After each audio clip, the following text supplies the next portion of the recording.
One day, while I was at the hospital where I work, I ran into my mom friend, Jessica. She looked at me in surprise and said, "What are you doing here? You don't belong here. If you came to look for a job, you won't find one. Just go back home." Her unexpected comment made the other doctors freeze, not sure how to respond. I thought, I can't believe she said that. What is she thinking? I hope this doesn't turn into something serious. It seemed like Jessica didn't realize I wasn't someone she should be messing with. I couldn't stay quiet anymore, so I decided to speak up. Jessica really didn't seem to care, or maybe she just didn't understand what she was doing. She looked at me confused and said, what are you talking about? Let me introduce myself. I'm Annalie, 35 years old. I have a 7-year-old daughter and a 1-year-old son. My husband, Dan, is 2 years younger than me, and he works hard as a nurse at a hospital taking care of patients. I also had a job, but after our second son was born, I'm now on maternity leave. Before our son was born, we lived in a small 2-bedroom apartment, but we decided to buy a second-hand house, which we financed with a loan. With some work, it has become a cozy home. The garden is big enough for the kids to run around, and the view from the rooftop is relaxing. The house is a little old, but we love it, and it has its charm. We live near a big park where the kids love to play, and on weekends, it feels like our little paradise. It was during my second pregnancy when I met Jessica at the park. She introduced herself, and our daughters, who were the same age, started playing together. We quickly became good friends. Jessica always wore bright, expensive clothes, and her daughter had similar designer outfits. One day, Jessica mentioned that she worked as a surgeon at a well-known hospital. I was curious and asked if it was the only general hospital nearby. To my surprise, she said it was the hospital where my husband, Dan, worked. She seemed excited and said, "What a coincidence. I'd love to meet your husband." So, we decided to have tea at our house the next weekend. When Sunday came, Jessica came over with her daughter. As soon as she stepped into our home, she looked around like she was searching for something. "This house feels old. Is it an heirloom passed down from your ancestors?" she asked. I told her, "No, we bought it second-hand. We moved in just last year." It was true. The house was old, but we liked it. While my husband was talking, Jessica looked at everything like she was judging its worth. My husband and I were shocked by how rude she was. Meanwhile, the kids were happily playing in their room, and the adults quietly enjoyed tea in the living room. "Dan, which department do you work in at the hospital?" Jessica asked. "Either way, I work as a surgeon at the same hospital." John seemed a little embarrassed when he answered, "I work in the emergency department, but actually, I'm not a doctor. I'm a nurse. I mainly support the doctors." "Really? You're a nurse?" Jessica asked, sounding surprised. "Yes, I am," John replied. "I graduated from medical school, but I haven't passed the licensing exam yet. I plan to retake it next year." Jessica's eyes widened, and she seemed to be carefully choosing her words. "I see. It's pretty unusual for someone to graduate from medical school and not pass the licensing exam." We were a bit taken aback by Jessica's reaction, but she kept going. "So, can a nurse's salary really support a family with children? Are you managing okay with mortgage payments and living expenses? Is that why you chose an old second-hand house?" Each of her words felt like a sting, and we just gave a tight smile, not knowing how to respond. Jessica kept making these rude remarks, and we were left speechless. After she left, I apologized to John for putting him through that. "Dan, I'm really sorry if I made you uncomfortable because of what Jessica said. Maybe I should keep my distance from her from now on." "Don't worry about it," John reassured me with a warm smile. "It was unexpected, but her personality definitely stands out. It's good to make connections with neighborhood moms, but I think it's best not to get too involved with Jessica in the future." As time passed, things in our family started to change. I reached full term and safely gave birth to our second son. After celebrating his first birthday, I started thinking about returning to work. Luckily, John's parents lived nearby and had been a huge help with the kids. One day, I had some business at the hospital where John works. I had some time to spare before my meeting. So I bought a hot coffee from the hospital cafe and took a moment to relax. That's when I heard a familiar voice from behind. It was Jessica. Oh my, isn't that Emily? It's been so long, Jessica said, sounding surprised. Hello, Jessica. How have you been? I replied. I'm good. So, what brings you here today? Are you here to see John? She asked. Yes, just running some errands, I answered, keeping it vague. Maybe a job interview. It must be tough managing on just John's income. Right, she added with a sarcastic grin. Wanting to avoid a difficult conversation, I replied lightly, well, something like that. But Jessica didn't stop. She looked me over, clearly curious. This hospital has a lot of shops. Are you working part-time at the convenience store, or maybe at the cafeteria? I paused, then answered curtly, sorry, but I have an appointment now. I left the cafe quickly, eager to avoid any more questions. I headed to the top floor, where I had an appointment in the director's office for an important job consultation. After about an hour of discussion, I made my way to the university's auditorium for a big announcement the director was giving to all the hospital staff. On the way, I ran into John. Oh, Don, after the director's talk, let's grab lunch together, I suggested. Sounds good. How about the pasta place behind the hospital? He offered with a smile. That sounds perfect. I haven't been there in ages, I replied, excited for a lunch date with him. As we walked toward the auditorium, I met several doctors who greeted me warmly. Emily, it's been so long, and congratulations on the baby, one doctor said kindly. Another doctor chimed in with a laugh. Emily, you were such a big help here. Things got busy after you left. A third doctor asked curiously, are you planning to come back soon? It felt nice to be welcomed back, even just for a visit. The reunion with my colleagues was comforting and nostalgic. It felt so good to see everyone again. But the atmosphere shifted quickly when Jessica appeared out of nowhere. Emily, why are you here? She asked with a curious look. Are you heading to the auditorium? Yes, that's right. I have some business there, I replied modestly but clearly, especially with several colleagues around. But Jessica wasn't satisfied. The gathering is only for doctors and nurses, isn't it? Why would a part-timer be here? She added, her tone filled with skepticism. Her words brought an awkward silence to the hallway, and I could see a few doctors glance at each other, surprised. One doctor muttered, is she serious? Another shook their head, clearly uncomfortable with Jessica's attitude. I tried to keep my composure and avoid escalating things, but Jessica's comment only got sharper. Why are you ignoring me? She sneered. Are you lost? The auditorium isn't this way. If you're looking for part-time work, it's in the other direction. Now, please leave. Jessica's dismissive tone was so out of place that the doctors around me spoke up in my defense, their voices filled with disappointment and anger. Excuse me, but what kind of way is that to speak to Emily? Don't you have any manners? One of them demanded, while others nodded in agreement. The group of doctors formed a united front, clearly upset with Jessica's behavior. Caught off guard, Jessica stammered, I was just pointing out that she doesn't belong here. This meeting is only for relevant staff. At that point, I couldn't stay silent any longer, keeping my voice calm but firm. I looked directly at Jessica. Jessica, you're either incredibly brave or simply clueless about reading a room, I said, holding her gaze. She looked back, puzzled. What did you just say? I continued, you understand soon enough. The things you said and done have consequences.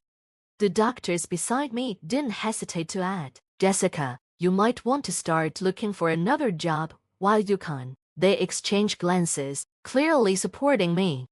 Jessica, visibly upset, raised her voice. Why are you all defending this non-regular employee so much? I don't get why you value her so highly, she snapped.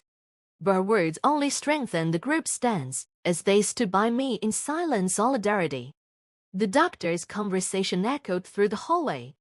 Are you the new surgical specialist who joined last year? One doctor asked Jessica. Then that explains why you don't know Emily. That's quite a shame. Another added.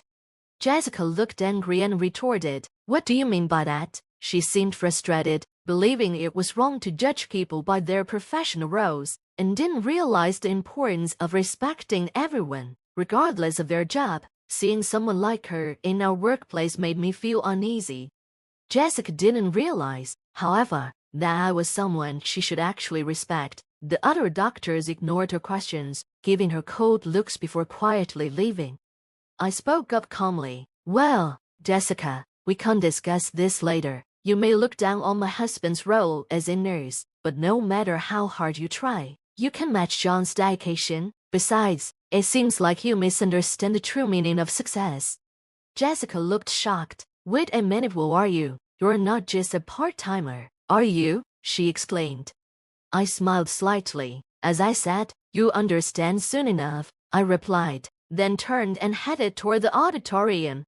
Inside, many doctors had already gathered, and the director was standing at the front. As most of the staff had arrived, he began, "Thank you all for coming. Today, I'd like to discuss our hospital's future direction," he continued with an important announcement.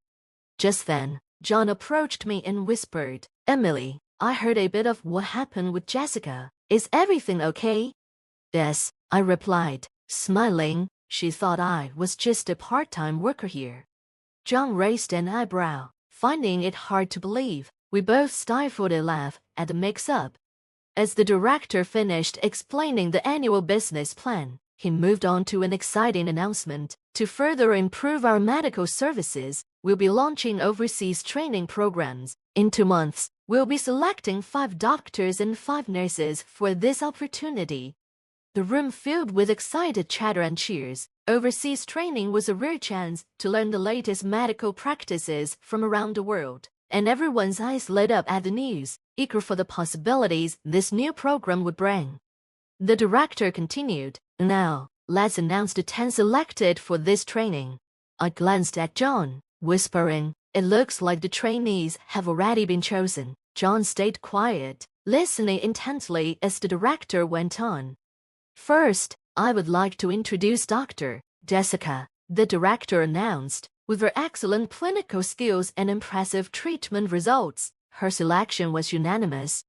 Surprisingly, Jessica, who had just been in a tense encounter moments earlier, was the first to be chosen. The applause and cheers fell in the hall honored her efforts and skill, and the faces of her colleagues showed pride and anticipation for what lay ahead. As Jessica stepped forward, whispers spread through the crowd, highlighting her achievements in the medical field and her growing reputation. The director continued with a sense of expectation. "Now, let's announce the rest of the selected names." The room quieted with mixed anticipation and tension as he called out the names one by one. John's name was not included, but he showed no sign of disappointment. Instead, he watched with quiet pride as each chosen person took the stage. Once all 10 were on stage, the director asked, "Are you all ready in spirit for this training? Please share a few words about your enthusiasm and goals."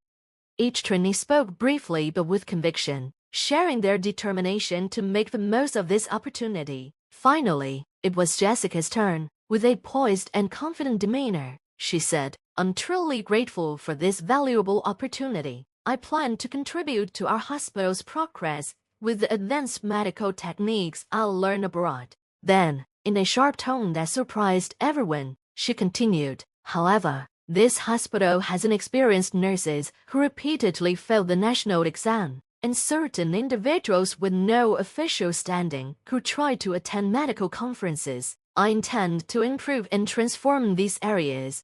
Her words cast a chill over the room, and the atmosphere shifted. The applause faded, and icy looks met her from around the auditorium. Jessica's blunt declaration exposed the underlying tensions at the hospital, reminding everyone of the dangers of unchecked overconfidence.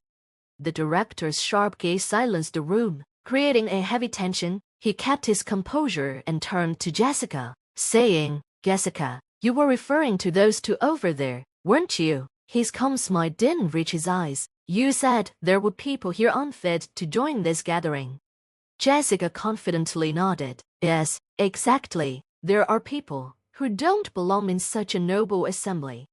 Still composed, the director responded, Emily, could you come forward, please?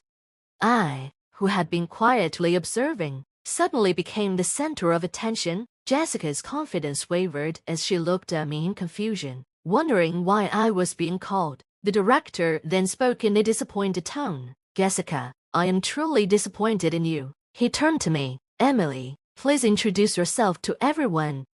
Taking a deep breath, I briefly shared my career journey, important milestones, and my recent leave to become a mother. Hello, everyone, I began. It's been a while. I am Emily, the chief of the medical department. I apologize for any inconvenience my maternity leave may have caused, but I will be resuming my duties next month. I look forward to working with you all again. Jessica's voice betrayed her shock. Wait, she's the chief of the medical department. She looked around, seeking confirmation. Yes, the director confirmed, adding quietly, and Emily is also my daughter. The room filled with a mix of shock and suppressed laughter. As Jessica's expression shifted from confusion to disbelief, the director, now speaking in a more relaxed tone, addressed Jessica. For the upcoming overseas training, you've been assigned as the team leader. You'll be working in a conflict zone in the Middle East, where there's a shortage of both medicine and equipment. It will be challenging, but it will give you a chance to fully utilize your skills. Don't worry, Emily will be there to guide you. Jessica straightened, trying to maintain her pride. I am a doctor too, and my skills are first class. I won't allow myself to be underestimated. I met her gaze calmly. Jessica, let me make something clear. I am sad to take over as the director of this hospital from my father. Do you understand what that means?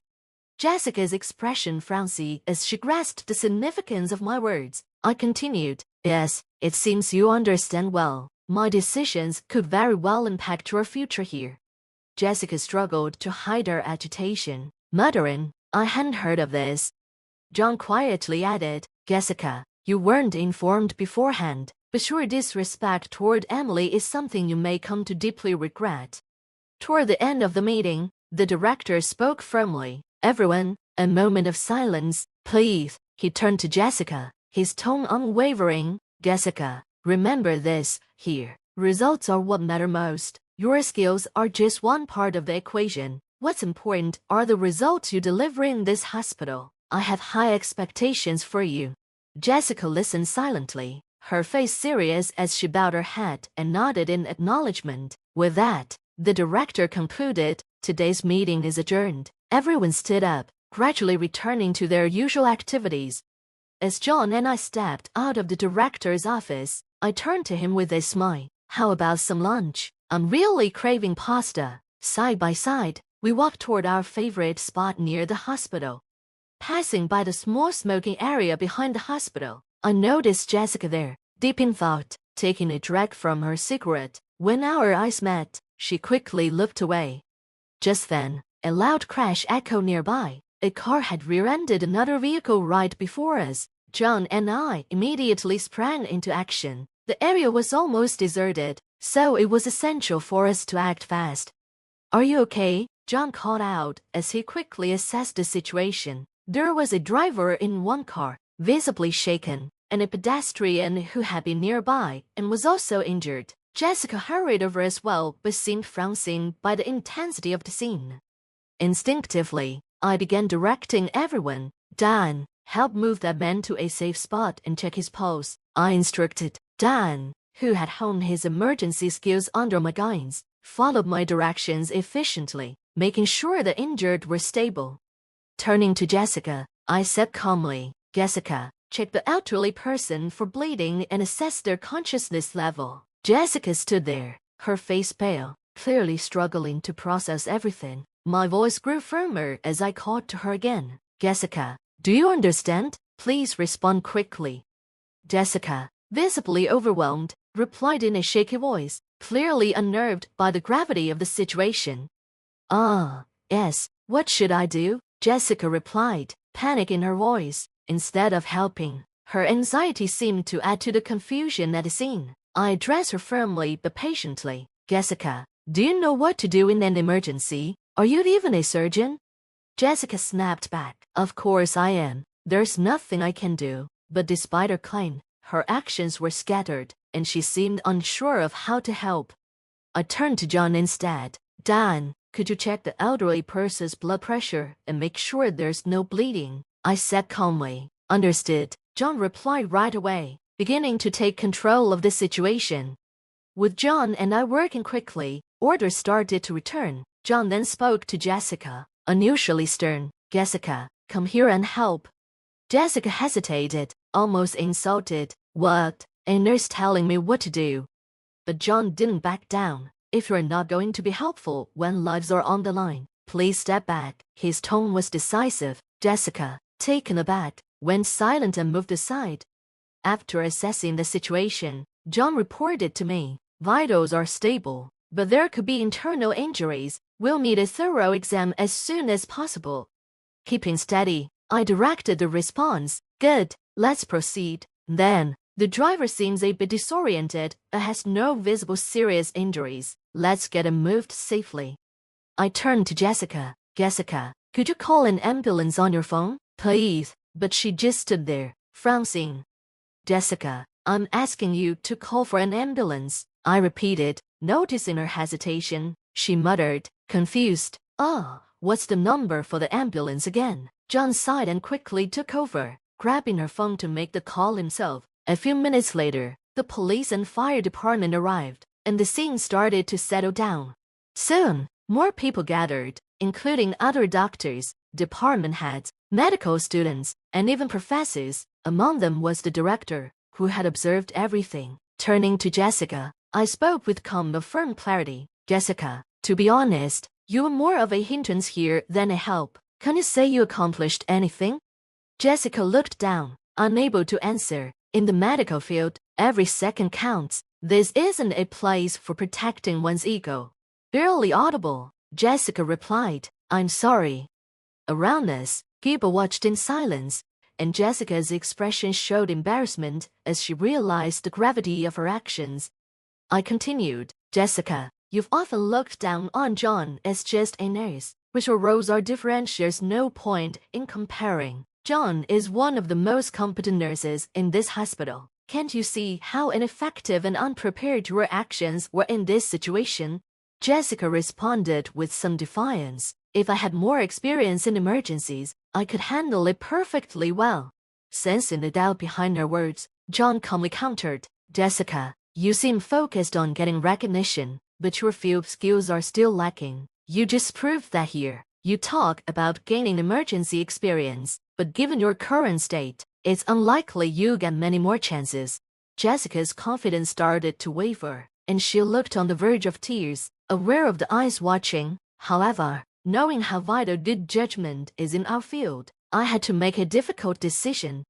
Jessica, I said firmly, I'm afraid I must remove your name from the overseas training program candidate list.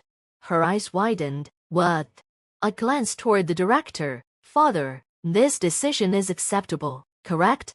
He nodded decisively. Absolutely. This incident has shown us a lot. I have high expectations for John. We may also need to reconsider how we select our trainees. The director's quiet but resolute words marked a clear end to Jessica's aspirations, leaving her visibly shaken. In a calm but firm voice, I spoke to Jessica. Jessica, it's time for you to start from the basics again. Only then can you aim to compete on the same level as John. Remember, judging others based on appearances is dangerous. I thought about letting you go, but I've decided to give you one more chance, your last chance. Make the most of it and put forth your best effort. Jessica stayed silent, but the disapproval from the surrounding doctors was clear. Their glances reflected disappointment, and it was evident many had already formed their opinions about her future.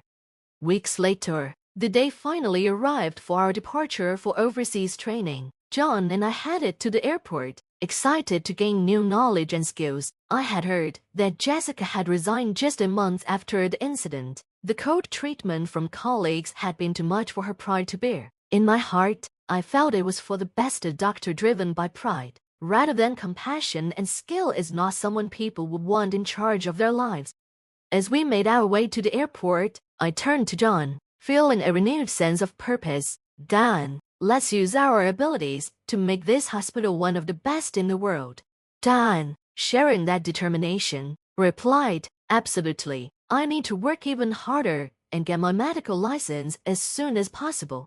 With that, I silently reaffirmed my commitment as a doctor, vowing once more to fulfill my duty to care for patients with unwavering dedication.